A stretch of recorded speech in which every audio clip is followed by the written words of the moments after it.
I haven't thought about it.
Yeah.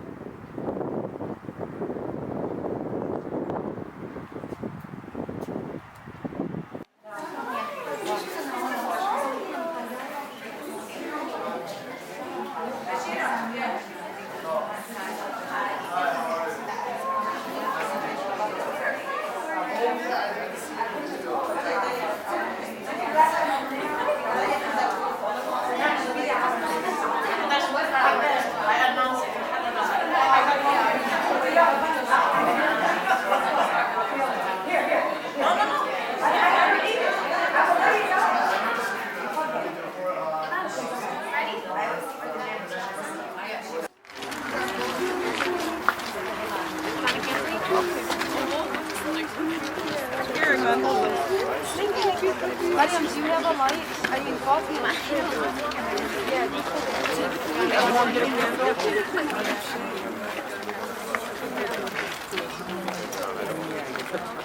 I don't want to thank you. Whoever needs somebody. Not only a place of worship, but a safe haven from the misfortunes. Khalid Balkasami, Azzuddin Sufyan, Baqir Thabti, of the ripple of the waves of issues and attacks that all minorities, both religiously and culturally, may be subject to under the failing leadership of this president's administration. How anyone could do something like this, and yet it happens. It happens too frequently, and we can't allow that sort of hate to spread. And we must do something. Tonight we mourn, but tomorrow and every day after we need to push back. We need to tonight to mourn with you and to remember those who are the victims. And you need to know that your family of elected officials here in Dearborn and throughout Wayne County stand together with this community and will always continue to. Thank you. Next, I'd like to bring up somebody who stood on the front lines of advocacy, somebody who's a mentor to me. Painful to feel this kind of rejection, to feel this kind of hate, which I think is I believe hate is a disease, and it's a strong, dangerous disease that we are seeing leading to the kind of violence that we saw. We all can really try to fully try to understand why, but I think it's really difficult, and it's going to bog us down and make me cry more, because I want to fix this, and I think we all want to fix this, right? And we think if they just get to know us, if they just see that we're very peaceful, that we're loving, that we're funny, that we're just like anyone else.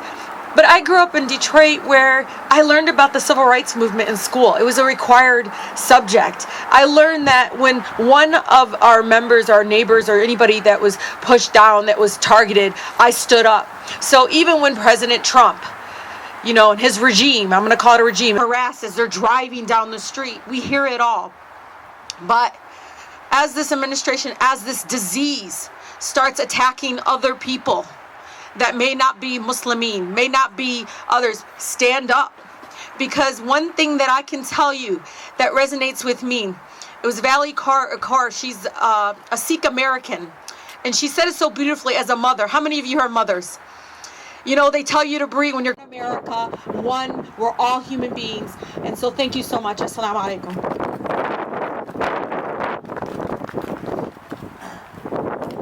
Lastly, I'd like to bring up the leader of the Islamic Center of America, Sheikh Ibrahim Kazerooni. Since a French-Canadian walks into the Islamic Center, Cultural Center of Quebec, and shoots at 6 brothers, members of our community, and injures another 14 or 15. That this is not an issue about Muslim versus others. We really need to expand the scope. This is about social justice issue. This is about human rights issue. This is about the civil space for every member of the community to be able to express themselves. Thank you. Assalamu alaikum wa rahmatullahi wa barakatuh.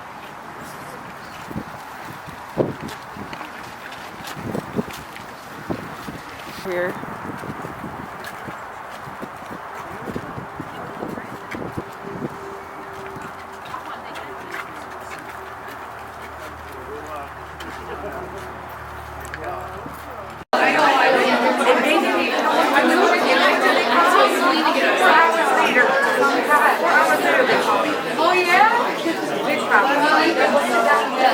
My name is Mirvat Kadu.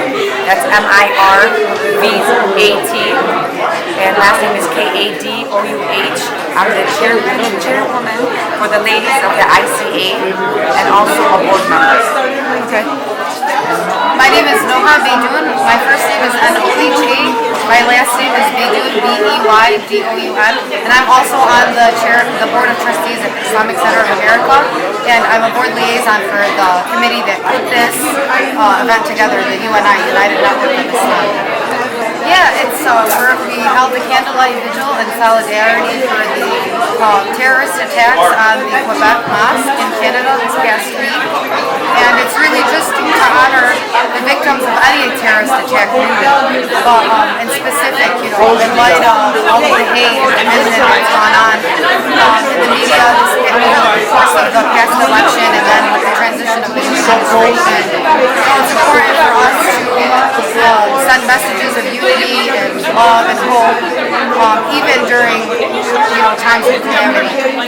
Well, the Islamic Center of America and all of us as a Muslim community, we condemn terrorist attacks regardless of who the perpetrator is. We've been a very vigilant community condemning, terrorist attacks, whether they supposedly, are committed in the name of any particular religion, even though usually it's always false and it's always propaganda, it's always a lie,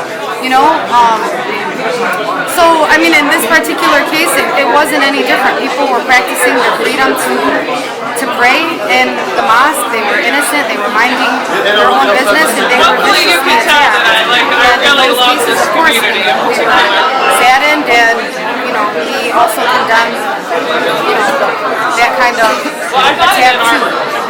I would say that there's a lot that Islam is a religion of peace, but unfortunately media has propagated a distorted image of the faith, and I would say that the most important thing is that we take it upon ourselves to educate ourselves and not depend on any particular media or group to have that conversation for them or to to give them that information.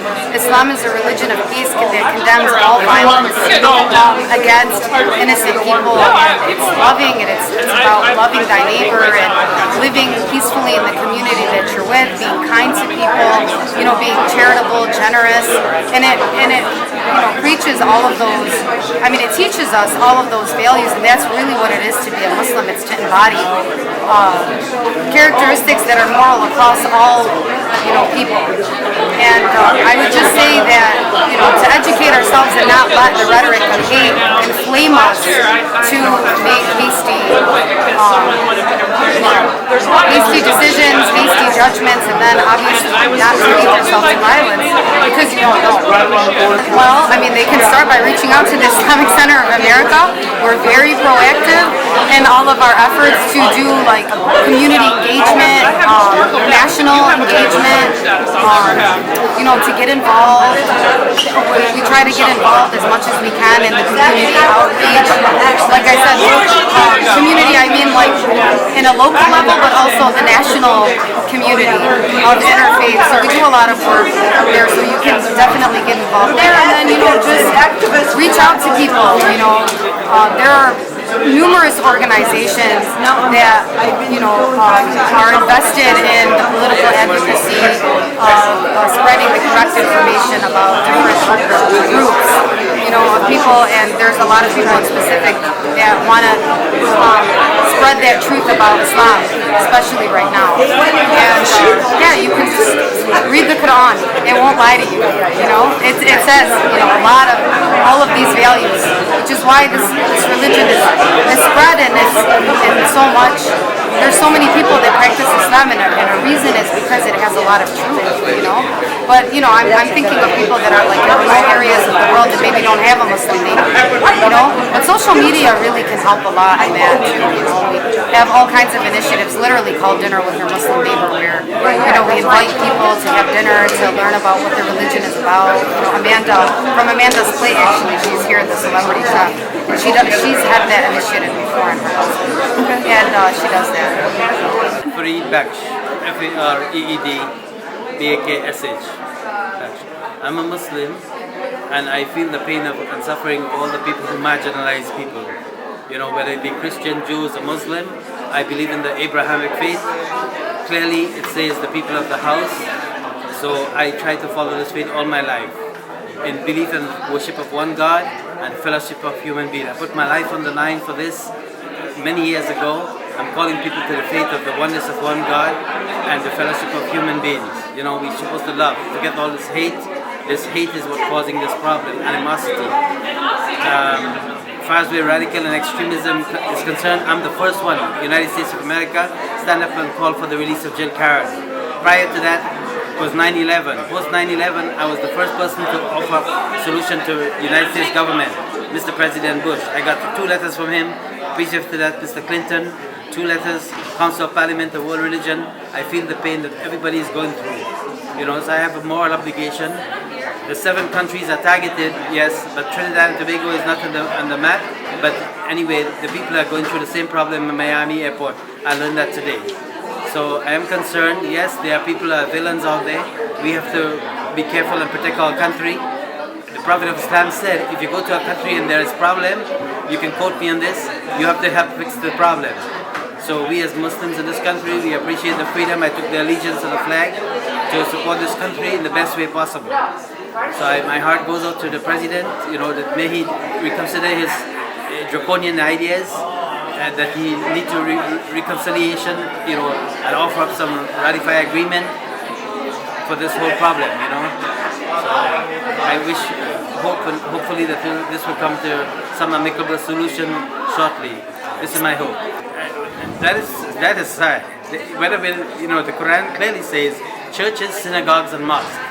This is the, even though if it's a temple or Baha'i faith temple, we should reverence these places, have reverence for these places.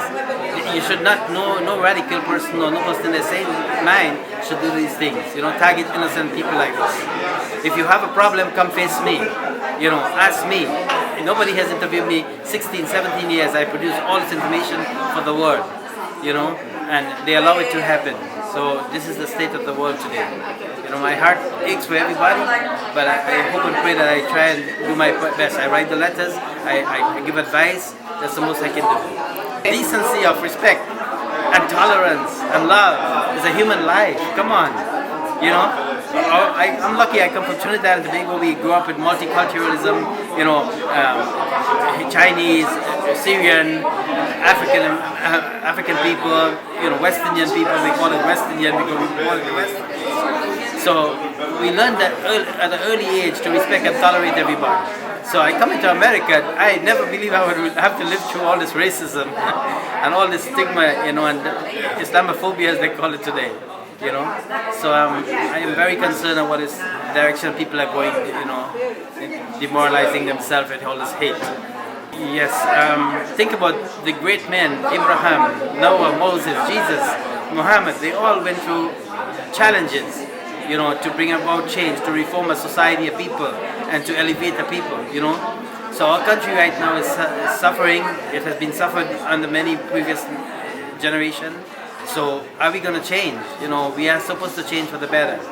So we have to protect our borders. We have to protect each other. We have to protect our neighbors. We have to look out for each other, you know. We have to look out for the aliens too. This is what Jesus preached. You know, Israel was oppressed under Pharaoh for so many years.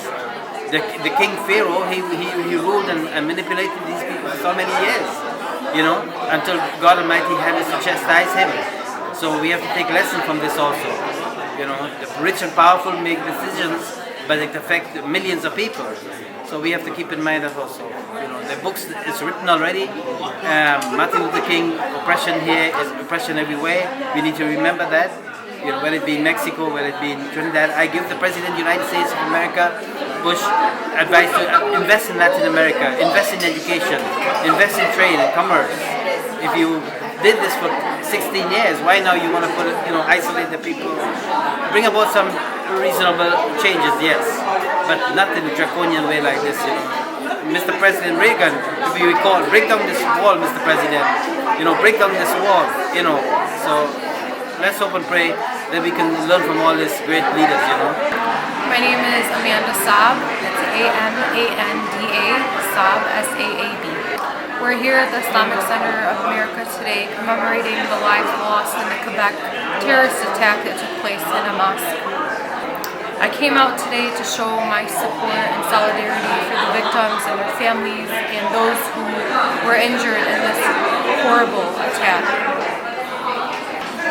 I think it's most important for people to keep in mind that we're all human, you know, regardless of our race or religion or ethnicity, we're suffering together, we're celebrating together, we're victims. We need to stand strong together and really come together and unify, especially during these times when executive orders are being signed that ban other beings from coming into this country that was built on immigrants, that was built on the premise that this is a safe place, freedom for all. We've sold that message to the world, and now we're saying, you can't come here. We really need to take a step back and refocus as Americans and as human beings as to what our purpose is here and what our legacy will be. For those who might be fearful or who might be living in fear, know that God is the ultimate planner and God is in control. So we really need to rely on Him, and our hope is with God. They can put bans on people, but they can't ban God, and they can't ban our hope. So there have been several times, unfortunately, in my life where I've felt the effects of Islamophobia, whether it's driving down the road and someone rolling down their window and calling out explicits at me, telling me to go back to my country when this is my country, just experiencing sheer ignorance, whether it's Twitter trolls who came at me after being on MasterChef and competing there.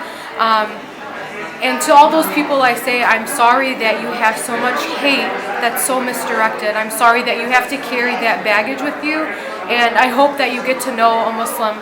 And I welcome you to my home to share a meal and to get to know what real life practicing Muslims are doing.